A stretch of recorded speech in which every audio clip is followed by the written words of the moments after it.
After another fantastic update to Lightroom Classic's denoising module, it has a lot of users wondering if Lightroom Classic is the new king of denoising software. In today's video, I want to break it down with you and test Lightroom Classic versus some of the other major players in the game, as well as talk about what's new and talk about why you may or may not want to purchase this or one of the other softwares. I'm Austin James Jackson, professional photographer based here in Southern Utah.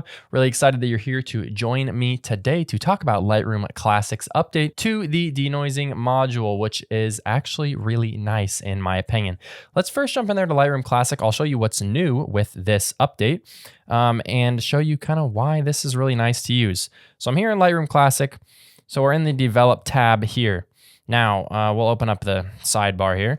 So previously when you hit the denoising option, it opened up like a whole new taskbar.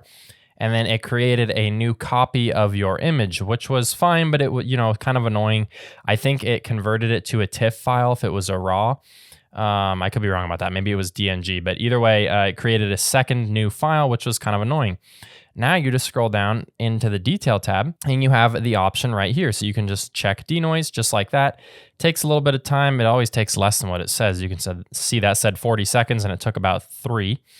And then just like that, the denoise is worked into your image. So now you can zoom in and make adjustments as you see fit. You can increase or decrease the amount of denoise being applied to the image.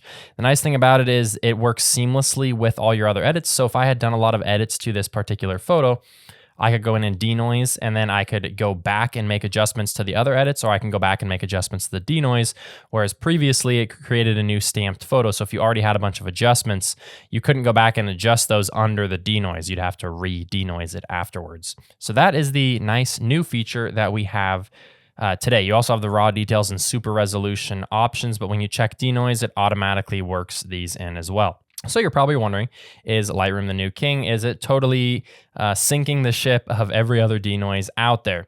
And I'm going to show you why they're not. It's certainly quite powerful, but I'm going to show you some of the other industry leaders and show you why they're powerful. Now, first I want to talk about DxO PureRAW5. This is a great software for raw denoising.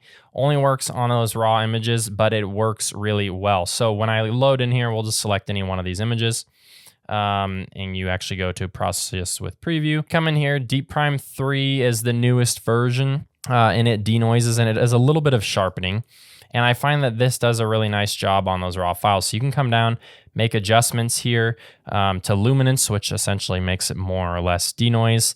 And then you can add or decrease the amount of details. And then you can slide this bar. That looks pretty good. And then you just click process. Now, of course, you can come down here and do a few other things like a little bit of lens sharpness correction, as well as some vignetting or chromatic aberration correction or lens distortion. Typically, I just do these in Lightroom, so I'm not too worried about doing them here, but you certainly can if you want. Now, this works pretty well, and I'll show you some results after I show you the next software, which is here in Topaz Photo AI. Now, I've been a long-time fan of Topaz Photo AI. I do think the software is getting worse, but I do still think it has some uses, and we'll talk about that in today's video. This one's nice because you can do a lot more things with it. It's certainly powerful. You can do so much, but the denoise and sharpen are really the two most strong things that it has, and you can use them together, which does kind of give you the edge compared to some of the other options. So Topaz is your other option there. And of course, you can do all sorts of different adjustments here, sharpen just the subject. Lots of great things in there. But what you're really here for, what you're wondering is, how does Lightroom stack up with these software?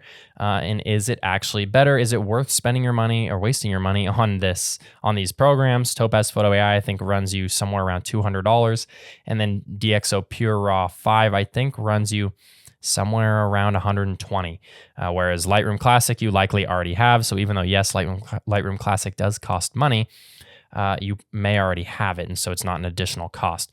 So let's look at the results here. Now, I have stacked all sorts of images here where I've done the adjustments already, because you don't want to watch me denoise every single image.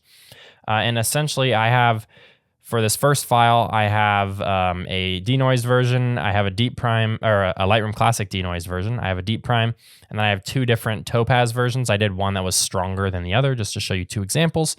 And I did that with every single image here. I've got one from each, as well as the just raw image without any denoise. Now it is important to note, like on this image, I brought it up 3 stops because the raw file looks like that. It's very hard to see the noise there. So I've increased every image after being denoised by 3 stops, so they all look roughly the same. Now let's go in and look at these. Of course, we'll look at, first of all, let's just look at how Lightroom Classic does just compared to the raw file itself. You can see on the right is the denoise, which of course we could increase or decrease. On the left is before denoise here in Lightroom Classic. So it's done a pretty good job. But what we really want to know is, how does it compare to the other software? Now here we have our Lightroom Classic versus our DxO. Now, of course, I could have increased the settings more, made this DxO a little bit stronger, but this is what I've got. You can see the results quite comparable. In some cases, I actually might like the Lightroom a little bit better, although I do feel like maybe in this area it's maybe not as strong, but it's honestly a toss-up. There's not one that I feel like is a lot better than the others. There's definitely pros and cons to each. Now we will look at, let's look at these two. So we've got Lightroom Classic on the left, and we have Topaz on the right. Topaz sometimes introduces some weird artifacts. I don't know why, but you can see some of that in here. There's like some weird texture stuff going on. And then I also did one more in Topaz, which is here on the right, just a stronger version. And you can see the Topaz is looking relatively marginal. You know, it's pretty muddy over here. Not great in terms of the details. So Lightroom definitely, when it comes to these things that are far away, definitely does a lot better than some of the other options in this photo. But let's look at another image. We'll look at one of the wildlife photos. And I've got different types of photos, so do stay and watch this whole thing. We've got the wildlife photo coming up next, and then I've got an astrophotography photo, which has some interesting results. And then I have one more photo that actually needs a sharpen as well as a denoise, so I'll show you kind of where that would come into play as well. But when we look at our wildlife image here, we'll switch the order. We have our raw file versus Topaz right here, or I'm sorry, versus Lightroom. Raw file on the left, Lightroom on the right. Lightroom denoise, I should say. You can see it's done a decent job. Where this one is lacking, though, is you do lose a little bit of sharpness, it seems like. As we zoom in here, you can see you lose sharpness, like around the horn on this when you denoise there. So that's something to keep in mind. Now we're going to have on the left, we're going to have the Lightroom version, and on the right, we're going to have the DxO version. Now, the thing that I like about this DxO version is I was able to do a little bit of sharpening here in that DxO, that little slider that allows you to increase the lens sharpness. I was able to use that. And so you can see that brings in some more of the detail. When I zoom in here, you know, a lot better over here in terms of it brings back some more of the detail. No weird artifacting. The background bokeh looks really nice. I think everything, you know, it looks pretty good here. In terms of the details, it brings back some of the details nicely in here. And it brings back some sharpness right here. So overall, that looks really good there from DxO. Now we will judge DxO versus Topaz. We've got DxO on the left, Topaz on the right. Very comparable results here. You are able to do a little bit more sharpening in Topaz, so it does look a little bit better from Topaz, but definitely minor difference, very, very minor difference. I think you'd be happy with either version here, whichever one that you have. Both look pretty good. Now let's talk about some astrophotography here, because I know outside of, you know, people that are shooting sports or wildlife at high ISOs, at fast shutter speeds, astrophotography is a big one that people are wanting software to denoise for. So this is my raw image here that we're going to be looking at, and you can see it's got a fair bit of noise in here. Definitely plenty in the sky. Now this is one of the ones where I feel like Lightroom Classic really comes up short. Let's toggle this preview. So on the left we have the raw, on the right we have Lightroom Classic. You can see it creates like, it's almost like fireflies is the way that I put it. It makes a lot of the stars do weird things. It creates a lot of weird artifacts in the sky. And I find that to be pretty consistent, especially like right in here. I find that to be pretty consistent across Lightroom with all sorts of astrophotography images. So for that reason, I don't really like it for astrophotography. Let's look at here now on the left, we have that one that was just on the right. We just flipped it. And then we have DxO on the right. DxO has done a really nice job here. This looks really good, in my opinion. I think, we could have added a little bit more denoise to make it as smooth as this one, but we keep a little bit of details in there, and there's no weird like artifacting like this going on in the DxO version. And now we will look at that Topaz version, which does not look good. Topaz used to be good for astrophotography. Lately, I'm finding it is just awful. Let's get like a little bit, yeah, like right about in there. You can see how it almost creates like weird circle artifact things.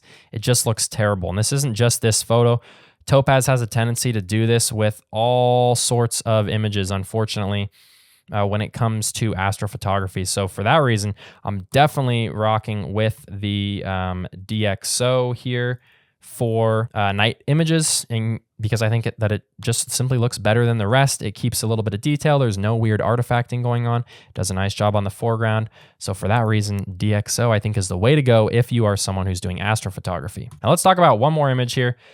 This one, I have also increased the exposure in post. You can see it's quite noisy and it's a little bit blurry. There definitely needs to be a little bit better sharpness. I just slightly might have missed the focus point here. And so I'm going to show you kind of where maybe Topaz would come into play here. So that's the noisy raw image. Now we'll look at the Lightroom version. We'll just compare these because why not? Left is the before, right is the after. You can see we've reduced quite a bit of noise, but as we reduce that noise, we also obliterate the sharpness. This image is not very sharp here. So that's where it comes into play that we are going to do a little bit of sharpening. So now on the left, we have the Lightroom Classic Denoise version. On the right, we have DxO. Now, I did everything I could in DxO to increase the lens sharpness, but you can see it is still not great. Pretty comparable results there, so not overly thrilled with that. But let's look at compared to Topaz. This is where you're going to see Topaz come into play because you have a lot of sharpening tools. This looks really good. You can see we've done quite a bit of sharpening. Not much you can do here with this motion blur, but you can just see, look at the fur on this bear. It adds so much more detail here. Now, you got to use this in moderation because this can get pretty out of hand, but it does add that sharpness back. You can just look at the eye. Looks so much better in this photo. So that's really where I think Topaz comes into play, is when you need to add a little bit of sharpness, you need to do a little bit more. That Topaz is going to be your friend. Now, you're probably wondering which software you should buy, or should you even buy one? So Lightroom, I think, does a really nice job. It does 90% of what the other ones do. If you're not a pixel peeper, if you're not someone that's printing your work large, you don't care about the absolute very best, I think Lightroom is going to get you there just fine. Now, if you are someone that wants to print big or pixel peep, you definitely should look at one of the other ones that's going to give you slightly better results, because they do give you just slightly better results. For astrophotography specifically, definitely DxO is the way to go. Topaz just looks terrible, produces a lot of poor artifacts. And really, I would just go with DxO in general over Topaz, and except for one exception, which is photos that need a lot of work. So your images where they're really noisy, they're maybe slightly out of focus, where you need to do a really big focus as well as a really big denoise, then maybe Topaz is the way to go. You can certainly do more in Topaz, and you can certainly do bigger adjustments, but a lot of times this results in images that just don't look realistic or have weird artifacting. So you have to keep that in mind. But if you're someone who does really need to get in there, do a lot of heavy lifting, I think Topaz is the way to go. So I think really each of these software has the right person for it, but I don't think Lightroom is putting anyone else out of business yet. Even though I do think for most 90% of users, of photographers watching this video, Lightroom is probably just fine for you. Now, this video is not sponsored at all. I'm not being paid by any of these companies to make this video, but I do have affiliate links down below where you can purchase this software, and that helps me to get a really small kicker on this video. I would appreciate it, after giving you my honest opinion, if you'd use that link if you are going to pick up one of these software, but hopefully my honest opinion will help you make a better informed purchase decision. If you guys have any questions, or if you've used these software in the past, let me know down below in the comments. Would love to hear from you guys. Love to hear what you think about the software and what kind of results that you've gotten. Otherwise, make sure to subscribe to the channel if you want to keep getting better at photography. I'm posting weekly videos to help you guys out. Thank you so incredibly much for being here. My name is Austin James Jackson. We'll see you guys next time.